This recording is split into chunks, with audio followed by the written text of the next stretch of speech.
کے لیے سبسکرائب کرے راہ ہدایت بیان۔ اللہ ان کے آنے کو قبول فرمائے۔ ان کے کچھ کارگزاری ہے ماشاءاللہ، اور ان کا پورے ضلع میں ایک سفر بھی طے کیا ہے مراکز پر سفر بھی طے کیا ہے، وہ بھی آپ کو انشاءاللہ بتا دیں گے۔ انشاءاللہ اس کو دھیان توجہ سے سنیں۔ ہمارے مولانا عبداللہ صاحب، مفتی نعمان صاحب جو باہر کے ہیں، مولانا عبداللہ صاحب ہے عمرہ کی، انہوں نے پورا سال لگایا، 4 ملک ابھی آپ کو احوال سنیں۔ بسم اللہ الرحمن الرحیم۔ السلام علیکم ورحمۃ اللہ وبرکاتہ۔ الحمدللہ اللہ کے فضل و کرم سے ہماری جماعت 1 سال پہلے موریتانیہ، مغربی افریقہ، بحر اٹلانٹک سے متصل علاقے میں کام کے لیے پہنچی۔ اولاً ہماری جماعت کی تربیت کے لیے مشائخ کے ساتھ نظام الدین کے اطراف مرکز ہمیں چلایا گیا۔ تقریباً 2 ماہ ہم نے وہاں لگائے اپنے، اور اس کے بعد ہم 4.5 مہینے کے لیے موریتانیہ گئے، اور پھر اس کے بعد ہمارا جانا سودان ہوا تقریباً 2 مہینے کے لیے۔ پھر اس کے بعد 1 مہینہ حرمین شریفین، اس میں جدہ، مکہ، مدینہ، اور پھر اس کے بعد 15 دن کے لیے ہندوستان لوٹنا پڑا، اس لیے کہ ہمارا آگے کا ویزا لبنان کا تھا، لیکن تھوڑا مشکل تھا۔ اس وجہ سے اس ویزے کو حاصل کرنے کے لیے پھر ہم مرکز لوٹے۔ فرما رہے تھے مرکز والے کہ پہلی جماعت ہے جو پھر سے لوٹی ہے، اللہ نے اپنے فضل سے آسان کیا، اور پھر ساتھ ہی ماشاءاللہ 2 ماہ اپنے بچے ہوئے لبنان میں مکمل کیے۔ آنے کے بعد 10 دن مرکز میں پھر لگائے اور پھر لوٹے ہیں۔ اللہ کے فضل و کرم سے موریتانیہ میں ہم چلے۔ موریتانیہ جو ہے بڑا علمی ملک ہے۔ 4.5 مہینے کی مدت ہم نے وہاں گزاری، کسی کو ہم نے جاہل نہیں پایا، اپنے علم کا سب کو، اپنے دین کا سب کو عالم پایا، بلکہ عامل بھی پایا۔ تقریباً 70 سے 80 لوگوں نے مستقل اس 4.5 مہینے میں ہمارے ساتھ وقت لگایا۔ ہم جس علاقے میں جاتے تھے محنت کے لیے، ساتھیوں کو اپنے ساتھ جوڑ لیتے تھے، اور وہ مستقل ہمارے ساتھ وقت لگاتے تھے۔ واللہ اس پورے 4.5 مہینے میں جتنے بھی احباب ہمارے ساتھ جڑے، ہم نے کسی کو رات کے قیام سے خالی نہیں پایا۔ ہر کوئی اللہ کے سامنے رات میں رونے والا تھا، اور ہر کوئی اللہ کے سامنے رات میں اپنے آپ کو ایسے پابندی کے ساتھ رات کا قیام ان کی زندگیوں میں تھا۔ نئے سے نیا آدمی بھی آ کے ہمارے ساتھ جڑتا، ہم دیکھتے ہیں اس کو۔ اللہ کے فضل و کرم سے جماعت ہماری ترتیب کے ساتھ پوری رات مسجد آباد کرنے کی فکر کرتی تھی، اس لیے کہ ماشاءاللہ دن کے اندر جیسے کہا جا رہا ہے 24 گھنٹے مسجد آباد ہو، تو دن میں تو ماشاءاللہ اعمال کے ذریعے اور تراتیب کے ذریعے مسجد آباد ہو جاتی تھی۔ رات میں ہم 1.5 گھنٹے کی، 2 گھنٹے کی ہر ساتھی کی شفٹ بناتے تھے، 2-2 3-3 ساتھیوں کی، اور اس انداز میں ہم پوری رات مسجد آباد رکھنے کی کوشش کرتے تھے۔ تو جو بھی ہمارے ساتھ آیا اور موریتانیہ کا ساتھی ہمارے ساتھ وقت لگایا، وہ ماشاء اللہ اپنے آپ کو ایسا پابند رکھا اس معاملے میں کہ واقعی ہم دنگ رہ گئے۔ دوسرا، ہم کو پورے اپنے زمانے میں 4.5 مہینے میں کوئی بے نوازی نظر نہیں آیا کہ مسجد میں کسی کو ہم گشت کی محنت سے لاوے، مسجد میں کسی کو ہم اپنی مسجد آبادی کی محنت کے دوران لاوے۔ تو ہم سے کہا جا رہا ہے کہ میں مسجد کے ماحول میں لا کر بات کرے، اور مسجد کا ماحول یہ اصل فرشتوں کا ماحول ہے۔ تو ہم کوشش کرتے تھے کہ ہر اپنی ملاقات ہم مسجد میں لا کر، اس لیے کہ اس میں مجاہدہ ہماری ذات کے لیے بھی زیادہ ہے، لیکن یہ بات سمجھنی ہے کہ یہ ملاقات ہماری غرض ہے، اس کے لیے ہمیں مسجد کے ماحول کی ضرورت ہے۔ حضرت ہمارے فرماتے ہیں کہ ایک آدمی کو آپ باہر کے ماحول میں دعوت دے رہے ہیں، اس کا مطلب یہ ہے کہ کوئی آدمی پانی میں ڈوب رہا ہے، اور آپ اس سے ادھر ہی کہہ رہے ہیں کہ بھائی آپ کیوں اندر چلے گئے پانی کے، اور کیوں آپ نے اس کا خیال نہیں کیا کہ آپ کو تیرنا نہیں آتا، ارے بھائی اسے پانی کے باہر لاؤ۔ پھر حضرت دوسری مثال دیتے ہیں کہ بھائی ایک آدمی آگ میں چل رہا ہے، آپ جا کر آگ کے اندر اس کی تربیت نہیں کرو گے اور اس کو ترغیب نہیں دو گے، بلکہ اس کو آگ کے ماحول سے باہر لے کر آؤ گے، اور پھر اس کے تفقد کرو گے، اس سے بات کرو گے۔ اسی طریقے سے مسجد کا باہر کا ماحول یہ گندگی کا ماحول ہے، اور مسجد کے باہر کا ماحول یہ شیطان کا ماحول ہے۔ بازار کو اللہ نے اپنی مقبوض جگہ قرار دیا ہے۔ تو ہم ہر ساتھی کو کوشش کرتے تھے کہ ہم مسجد کے ماحول میں لا کر بات کریں۔ تو جب ہم ساتھی کو لے کے آتے تھے تو یہ مطالبہ ہے، حضرت فرماتے ہیں ہمارے کہ وقت کے امر کو، وقت کے فریضے کو اس سے پہلے ادا کراؤں کہ بھائی جو نماز کا وقت ہے یا وہ ناپاکی کی حالت میں تو اسے پاک کرو۔ تو ماشاء اللہ جس کو بھی ہم نے مسجد میں لے کر آئے، اس کی تشکیل تھی، اس سے بات تھی، اس سے مسجد ہم اس سے پوچھتے تھے کہ بھائی آپ کی نماز ہو گئی اور احسن انداز، تو کوئی بھی ہم کو 4.5 مہینے میں ایسا آدمی نہیں ملا ملتانی جو نماز نہیں پڑھا۔ عام طور سے ہم نے اپنی مسجدوں میں دیکھا فجر کی اذان کے پہلے عام طور سے رواج ہے وہاں پر تہجد کی اذان کا، جیسے حرم میں تہجد کی اذان ہوتی ہے، تو تہجد کی اذان میں عام طور سے مسجدیں بھر جاتی تھی۔ فجر کی نماز میں اگر آپ پہنچ رہے تو پھر مسجد میں آپ کو جگہ نہیں ہے۔ ایسی مساجد جو ہے، اسی لیے پورے اپنے دور میں ہم نے کسی کو، کوئی ملتانی کو فقیر نہیں پایا، کوئی بھیک مانگتا ہوا ملتانی نظر نہیں آیا، الا یہ کہ کسی اور ملک سے آ کے کوئی اور عمل کر رہا ہے۔ لیکن موریتانیہ کو اللہ نے ایسا بخشا ہے ان کے فرائض اور ان کے عمل کی مضبوطی کی وجہ سے کہ ان میں آپس میں محبت، آپس کا جوڑ اور آپس میں ان کے اندر مضبوطی، ہر آدمی کا کام سے محبت کرنا، اور اللہ نے اپنے فضل و کرم سے وہاں ہم کو رہنے کا موقع دیا، بہت کچھ سیکھنے کا موقع دیا۔ لیکن اللہ کا احسان ہے، اللہ تعالیٰ ہمارے علماء کرام کو اور علماء دیوبند کو اور نظام الدین کو اور کابر کو ہمارے جزائے خیر دے۔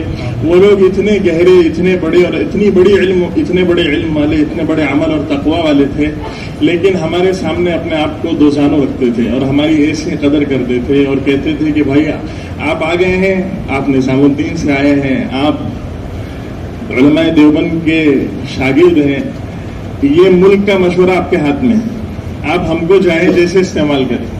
اور ایسے ہمارے سامنے انہوں نے اپنے آپ کو رکھا۔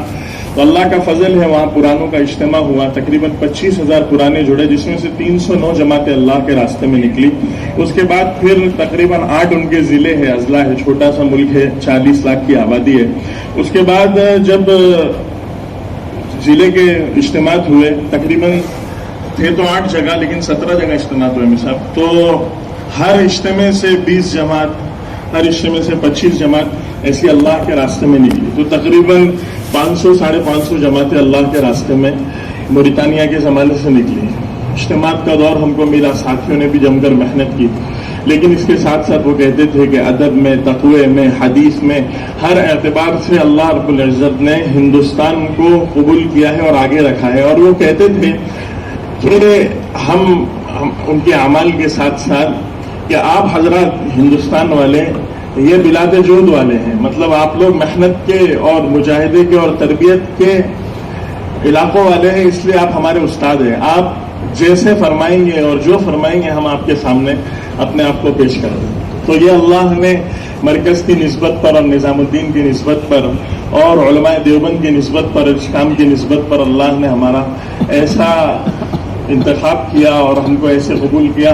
ضروری ہے ہم پر کہ ہم اس کے لیے اس کی قدر کریں اور اللہ رب العزت سے اس میں عافیت مانگے اور اپنے آپ کو جڑائیں۔ اس کے بعد ہم وہاں سے سوڈان گئے، سوڈان میں ہمارا تقریباً 2 ماہ گزرا۔ سوڈانی اللہ نے ایسا بنایا ان کو کہ جس مجاہدے پہ آپ ان کو ڈھال دو اس کے لیے وہ تیار ہے۔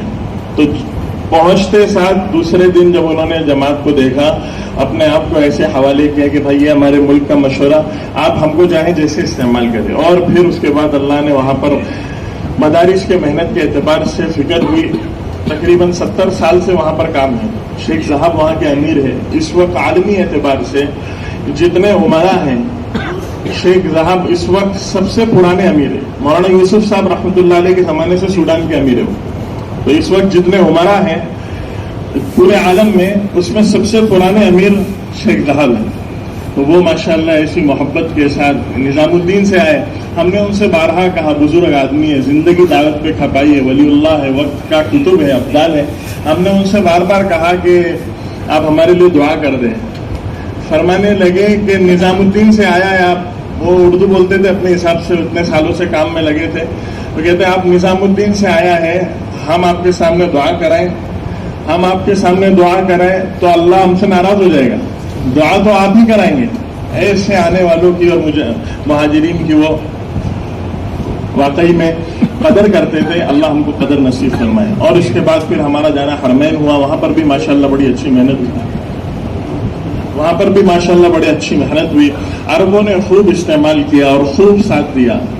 اولاً تو ہمیں ایسا محسوس ہونے لگا کہ واقعی میں ہم سے کیسے کام ہو پائے گا، اس لیے کہ ہمارے مشائخ مستقل کہہ رہے تھے کہ دوسرے سال کا لگنا یہ مستقل عربوں میں محنت کے لیے، اس میں ایک رخ آپ کا عربوں میں، اس لیے کہ عمومی جماعتیں عربوں میں محنت نہیں کر سکتی، وہاں پر ترتیب بھی نہیں، مکی ترتیب پر محنت ہو رہی ہے، تو چاہیے کہ آپ حضرات عربوں کے تعلق سے اپنے آپ کو فکر مند کریں۔ تو اللہ نے وہاں پر اللہ کے فضل سے ساتھیوں نے ساتھ دیا اور عرب متوجہ ہوئے، اور حتیٰ کہ حال یہ ہوا کہ مکہ میں اللہ نے اپنے فضل و کرم سے ہماری جماعت کو جو 2 حصوں میں وہاں کام کر رہی تھی، ایک حصے کو اللہ رب العزت نے اپنے فضل سے عربوں کے قیام پر پہلی مرتبہ دوستو عزیز ایسا ہوا ہے کہ عرب نے اپنے قیام پر ہندوستان کے ساتھیوں کو رکھا ہے اور آنے والے باہر کے ساتھیوں کو اپنے قیام پر رکھا اور وہاں سے محنت کرائی۔ عام طور سے جماعتیں جاتی ہے، حتیٰ کہ مشائخ کی بھی جماعتیں پہنچتی ہے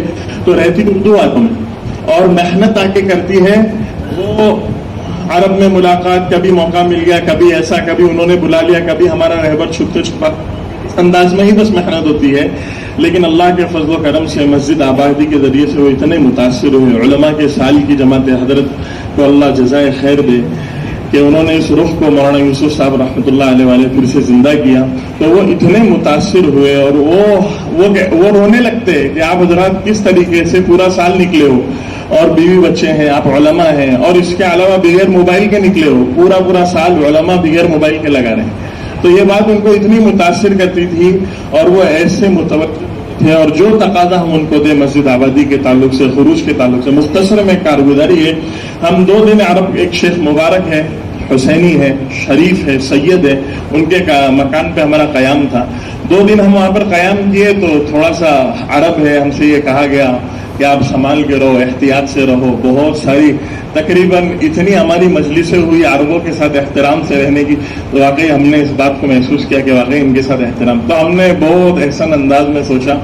لیکن جب ہم وہاں سے جانے لگے تو شیخ مبارک کہنے لگے کیا فائدہ بھائی آپ کا آگے، آپ یہاں پر آئے اور 4 ماہ کی جماعت نہیں بنائی، یہ کیسے چلے گا؟ 2 دن میں یہاں سے کوئی جماعت تشکیل نہیں کی آپ نے۔ انہوں نے ہم کو اتنا گرمایا اور کہا کہ بھائی آپ جماعت ہو، آپ کے ساتھ اللہ کی مدد ہے، آپ نقد جماعت بناؤ ہمارے یہاں۔ پھر اللہ نے ایسا فضل فرمایا کہ پھر 4 دن ہم عربوں کے مکان پر ہی قیام کیا، آگے 2 دن کر کے۔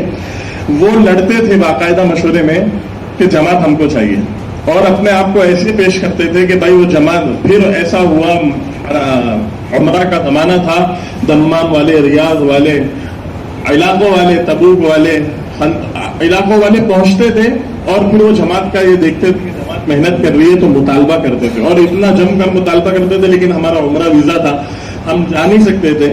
وہ کہتے تھے کہ بھائی اب ہماری جماعت، اس وقت اللہ کے فضل و کرم سے 8 جماعتیں مکہ، مدینہ اور پورے سعودیہ میں چل رہی ہے، اللہ نے آسان فرمایا۔ اور اس کے بعد 4 دن کا دور تھا، تقریباً 16 لوگ اللہ کے راستے میں 4 ماہ کے لیے نکلے، جس میں سے 2 اردن روانہ ہو گئے، باقیوں کی ملیشیا کی ٹکٹ وغیرہ ہمارے سامنے بن گئی۔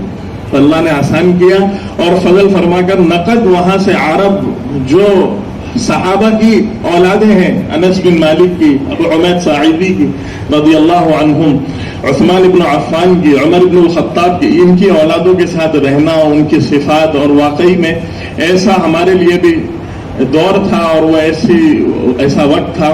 اور اس کے بعد پھر ہم ماشاءاللہ حرم سے محنت کر کے پھر لوٹے تھے ہندوستان، اور یہاں سے ہم لبنان گئے۔ لبنان کے حالات دوستو عزیزو اس وقت ایسے ہیں کہ واقعی وہاں پر ان کو اس کام کے علاوہ کسی چیز میں قرار نہیں۔ وہ کہتے ہیں کہ دعوت کے کام کے علاوہ کوئی اور چیز نہیں ہے جو ہمارے ملک کو سہارا دے دے، تمام محنت۔ اس لیے حتیٰ کہ شیعہ اور حتیٰ کہ نصرانی بھی ہمیں عزت سے دیکھتے تھے اور قدر سے ہماری بات کو سنتے تھے، کہ ان کو یہ بات کا یقین تھا۔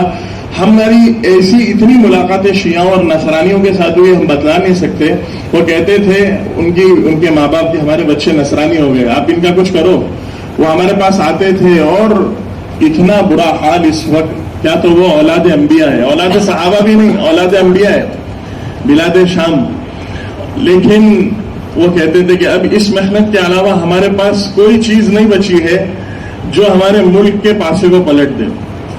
عرب کا پیرس کہا جاتا ہے لبنان کو، خوبصورتی انتہا درجوں کو پہنچی ہوئی، کیا لوگوں میں، کیا پھلوں میں، کیا علاقوں میں۔ ایسا اللہ نے سمندر دیا، پہاڑ کے پتھر تک سفید ان کے، لیکن محنت کی ایسی ضرورت ہے اور انہوں نے اتنی جماعتوں کا مطالبہ کیا ہے. وہ کہہ رہے ہیں آپ مستورات کی جماعتیں لے کر آئیں، صحابہ کی نسبت لگی ہوئی لڑکیاں ننگی گھومتی ہے. مفتی صاحب ہمارے فرما رہے تھے اس دن کہ پردہ تو چھوڑ دو، لباس سے دور ہے. اس کے لیے ضرورت ہے اس ملک میں کہ ہم واقعی وہاں اس ملک سے نکلنے لگے. 2 ماہ لگا کر نظام الدین کے مشائخ پہنچے تھے. جب کرتی ہے اندر گھستی ہے اور اس کے پاس جماعت سے ان کا دل جڑ جاتا ہے، تو وہ کہنے لگے نظام الدین کے مشائخ، ہم بیٹھے رہتے تھے، وہ 20 30 کی جماعت میں جب داخل ہوتے تھے وہ اس انداز میں آ کے ہم سے ملتے تھے، مشائخ کہنے لگے تم نے ان 2 مہینوں میں ان کے اوپر کیا کر دیا؟ وہ مشائخ سے نہیں مل رہے، تم سے آ کے ملاقات کر رہے ہیں. وہ لوگ واقعی پیاسے ہیں کہ کوئی آئے اور ان پر محنت کرے، اور کوئی آئے ان کا ہاتھ تھامے، ان کو اس بے دینی سے نکالے. کہنے لگے کہ اور اللہ اکبر، نظام الدین سے، جیسے امیر صاحب ابھی فرما رہے تھے کہ عربوں کا نظام الدین کے تعلق سے اور یہاں پر آنے کے تعلق سے کیا تاثر ہے. حدود حرم میں ہم ایک مکان پر قیام کر رہے تھے، تو ہم نے کہا کہ بھائی دعا کرو، ہمارے 3 مہینے کا ویزا، اس لیے کہ نظام الدین سے ہمارا رخ پورے 4 مہینے کا تھا لیکن ویزا نہیں مل پایا. تو ہم نے کہا کہ دعا کرو کہ ہمارا عافیت کے ساتھ جو ہے نا 4 ماہ ہو جائے، نہیں تو ہم کو نظام الدین لوٹنا پڑے گا. ارے بولے نظام الدین لوٹنا پڑے گا، اس سے بڑی کیا سعادت ہے؟ ہم سے پوچھو نظام الدین کیا ہوتا ہے اور نظام الدین کی طرف جانا کیا ہوتا ہے. ہم کہنے لگے بھائی آپ حرم سے، آپ کیسا کہہ رہے ہو؟ ہم حرم کی بات کر رہے ہیں. کہنے لگے کہ ہم آپ سے بہت زیادہ حرم کی فضیلت کو جانتے ہیں، اس کے لیے اللہ نے حرم کی خدمت کے لیے ہم کو رکھا ہے. لیکن اس وقت اللہ رب العزت پورے عالم میں عملی طور سے دین کو اسی جگہ سے زندہ فرما رہے ہیں. ایک عرب کہنے لگا اللہ کی قسم، 3 مرتبہ قسم کہا کہ مجھ سے کہنے لگا مجھے 100 مرتبہ موت دے دو، ایک بار نظام الدین بلا لو. کہنے لگا کہ بھائی آپ سال لگا کر، ایک دوسرا عرب کہنے لگا سال لگا کر آپ جا رہے ہو اور پورا وقت آپ لگائے ہو، 1 سال سے آپ اپنے بیوی بچوں سے دور. وہ ہماری قربانی گنانے لگا، پھر کہنے لگا کہ بھائی سال لگا کر آپ پہنچو گے اور کیا منظر ہوگا، آپ نظام الدین میں داخل ہوں گے، حضرت پر نظر پڑے گی اور آپ کی پوری تھکاوٹ اتر جائے گی. وہ ایسے اپنے تاثرات نظام الدین کے تعلق سے، حضرت کے تعلق سے کہتے تھے کہ جس کی انتہا نہیں. روتے تھے واللہ، اور کہہ رہے ہیں کہ کسی طریقے سے ترتیب بنا لو اور ہم کو نظام الدین بلا لو. تو میرے دوستو عزیز، اللہ رب العزت نے ہم کو مرکز دیا ہے اور ہمارے لیے یہ کام کی ترتیبیں دی ہے، تو اللہ تعالیٰ ہم کو قدردانی نصیب فرمائے. ضروری ہے ہم پر کہ ہم اس کی قدردانی کریں، اپنی مرکزیت کو باقی رکھیں. کر لیں گے انشاءاللہ. اللہ کا فضل ہے. مولانا ہارون صاحب فرما رہے ہیں کہ 4 ممالک میں آپ کو دوسرے، ہماری جو جماعت نکلی اللہ نے آسان کیا. اس زمانے میں تشکیل کا دور تھا، ضلع والے متوجہ تھے. اللہ ہمارے ضلع والوں کو جزائے خیر دے، اللہ کی قسم. ہم سال بھر کہتے رہے، ہماری جماعت کا یہ تاثر تھا. واللہ میں نام لے کے کہنا چاہتا ہوں، اللہ ہمارے ضلع والوں کو جزائے خیر دے. ابھی اس وقت ایک چھوٹی سی بات، ہم لوٹ رہے تھے تو ہم نے اپنی جماعت کے سامنے بس اتنی سی بات رکھی کہ جیسے میں اور مفتی نعمان صاحب تھے، ہم نے کہا کہ بھائی ماشاءاللہ ہماری ضلع والوں نے ہمارے لیے محنت کی، ایک ترتیب بنائی. تو ہمارے امیر صاحب ماشاءاللہ اتنا بڑا آدمی کہنے لگا کہ واقعی اللہ آپ کے ضلع کو جزائے خیر دے، اس طریقے سے آپ کا استقبال کر رہے اور ایسی محنت کی ترتیب بنائے ہیں، ہمارے یہاں تو اس کا تصور بھی نہیں ہے. اللہ ہمارے ضلع والوں کو ہمارے ان کی قدردانی کی ہم کو توفیق دے. تقریباً ہماری جماعت جو تھی وہ 9ویں جماعت تھی جو نظام الدین سے دوسرے سال کے لیے نکلی تھی، لیکن اس کی برکت سے جب واقعی میں اس کو پکڑا گیا تو موریتانیہ میں تقریباً ہم کو 3 جماعتیں ملی جو دوسرا سال لگا رہی ہے، اور وہی مجاہدے سے وہی قوت کے ساتھ. سوڈان میں تقریباً ہم کو 6 جماعتیں ملی. سعودیہ میں ہم نے کہا آپ سے اس وقت تو 8 چل رہی، اس وقت تقریباً ہم کو 5 جماعتیں ملی جو دوسرا سال لگا رہی ہے ہندوستان سے. لبنان ہم پہنچے، ہمارے پہنچنے سے پہلے 2 ایک جماعت ہم کو ملی اور ایک ہم پہنچے اور 1 ہفتے کے بعد روانہ ہوئے. وقت تقریباً 22 سے زائد عربی ممالک ہے اور اسلامی ممالک ہے، وہ اس کے تقریباً اکثر ملکوں میں حبشہ، سودان اور خلیج کے تمام ممالک میں اس وقت علماء دوسرا سال لگا رہے ہیں، اور تقریباً ابھی الدین میں فرما رہے تھے 40 سے زائد جماعتیں دوسرے سال کی روانہ ہو چکی، اور ابھی تقریباً 150 سے زائد جماعتیں جن کی ترتیب اور جن کے تعلق سے فکر اور جن کے تعلق سے ابھی انشاءاللہ 2 دن کے بعد ایک جماعت یہاں تلوجہ یا بمبئی کسی علاقے میں آئے گی جس کا رخ سوڈان کا بنا ہوا ہے۔